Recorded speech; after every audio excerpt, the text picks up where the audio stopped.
Penguin Random House Grupo Editorial presenta Guía para Invertir, de Robert T. Kiyosaki con Sharon L. Lechter, narrado por Carlos Torres.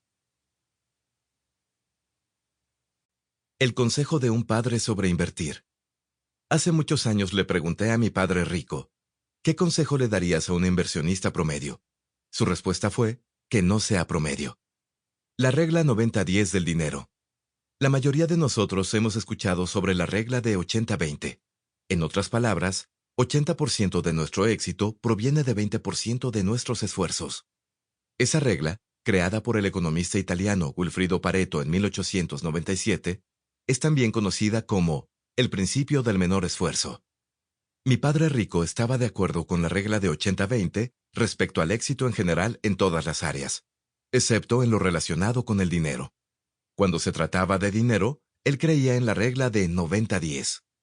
Mi padre rico se dio cuenta de que 10% de la gente tenía 90% del dinero. Señaló que en el mundo de las películas, 10% de los actores ganaban 90% del dinero. También advirtió que 10% de los atletas ganaban 90% del dinero, igual que 10% de los músicos. La misma regla del 90-10 se aplica al mundo de la inversión, por lo que su consejo a los inversionistas era, no sea promedio. Un artículo publicado recientemente en The Wall Street Journal confirmó su opinión. El artículo afirmaba que 90% de las acciones de las empresas de Estados Unidos eran propiedad de 10% de la gente. Este libro explica cómo algunos de los inversionistas de ese 10% han ganado 90% de la riqueza, y cómo puede usted hacer lo mismo. Introducción. ¿Qué aprenderá al leer este libro? La Comisión de Valores y Transacciones, Securities and Exchange Commission, o SEC por sus siglas en inglés, de Estados Unidos, define a un individuo como un inversionista acreditado si tiene $200,000 o más de ingreso anual, o $300,000 o más de ingreso anual como pareja, o $1,000,000 o más como patrimonio neto. La SEC estableció esos requisitos para proteger al inversionista promedio de algunas de las peores y más riesgosas inversiones del mundo. El problema es que esos requisitos para los inversionistas también apartaron al inversionista promedio de algunas de las mejores inversiones del mundo, lo cual constituye una razón por la que el consejo de mi padre rico al inversionista promedio era, no sea promedio. Comenzar sin nada. Este libro comienza con mi regreso de Vietnam en 1973. Yo tenía menos de un año de haber sido liberado de mis deberes con el Cuerpo de Marines. Eso significaba que en menos de un año yo me quedaría sin empleo y no tendría dinero ni activos. De manera que este libro comienza en un punto que muchos de ustedes quizá reconocen, y ese punto es el de comenzar sin nada. Escribir este libro ha constituido un desafío. Lo he escrito y reescrito 4 veces.